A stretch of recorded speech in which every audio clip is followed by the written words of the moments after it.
ఎవరెవరైతే ఈ బీఆర్ఎస్లో ఉండి కొంతమంది ఎమ్మెల్యేలు కాంగ్రెస్ పార్టీలో ఉండి ప్రభుత్వంతో రేవంత్ రెడ్డి గారి యొక్క స్పీడు, రేవంత్ రెడ్డి గారి విధానాల్లో పాలు పంచుకుందాం అనుకున్నారు జనరల్గా.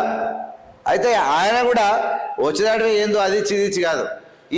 ఎందుకు రేవంత్ రెడ్డి గారు కొంతమందిని తీసుకున్నాడు పార్టీలో అంటే కేసీఆర్తో పోల్చి మొత్తం పార్టీ లేకుండా చేయాలని కాంగ్రెస్ ఉద్దేశం కాదు. ఇక్కడ బీజేపీ బీఆర్ఎస్ యొక్క దాగుడు మూత ఇప్పటికే 9 నుంచి 11 ప్రభుత్వాలను నిర్దాక్షిణ్యంగా కూల్చినటువంటి చరిత్ర, ఘనమైన చరిత్ర కలిగినటువంటి బీజేపీ, ఇప్పటికే రాష్ట్రాన్ని లూటు చేసినటువంటి బీజేపీ ఏ టైంలోనైనా ఒక్కటి కాగలవో ప్రజల సొమ్ము అప్పనంగా పీకల దాకా మెక్కినటువంటి ఈ దొంగ పార్టీలో ఎప్పుడైనా ప్రభుత్వాన్ని కూల్చే అవకాశం ఉందన్నటువంటి ఇంటెలిజెంట్ సమాచారంతో రేవంత్ రెడ్డి గారు చాలా జాగ్రత్తగా, ముందు జాగ్రత్తగా కొంతమంది ఎమ్మెల్యేలను those are interested to work together with Revanth Reddy అని ఎక్కడైతే ఇబ్బంది లేదో అలాంటి వాళ్ళను కొంతమందిని పార్టీలు చేర్చుకొని ప్రభుత్వం యొక్క పటిష్టత కోసం, ఆనాడు కేసీఆర్ 100 సీట్లు ఉన్నాయి ఆయనకు, 80 సీట్ల పైన వస్తే 100 సీట్లు ఉన్నప్పుడు కూడా కాంగ్రెస్లో కూర్చుండు.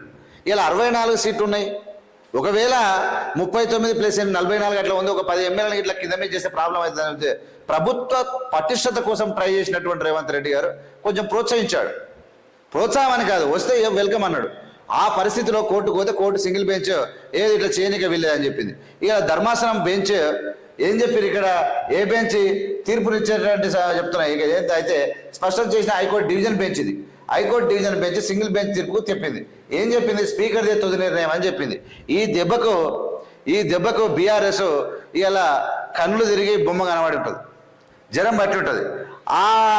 ఎప్పుడైతే ఇంతవరకు సింగిల్ జడ్జి బెంచ్తో వచ్చినటువంటి తీర్పుతోనే విర్రవేగినటువంటి బీఆర్ఎస్, అంతకు మొదలు వాళ్ళ తీర్పులనేమో వాళ్ళకి అట్లా జరిగింది.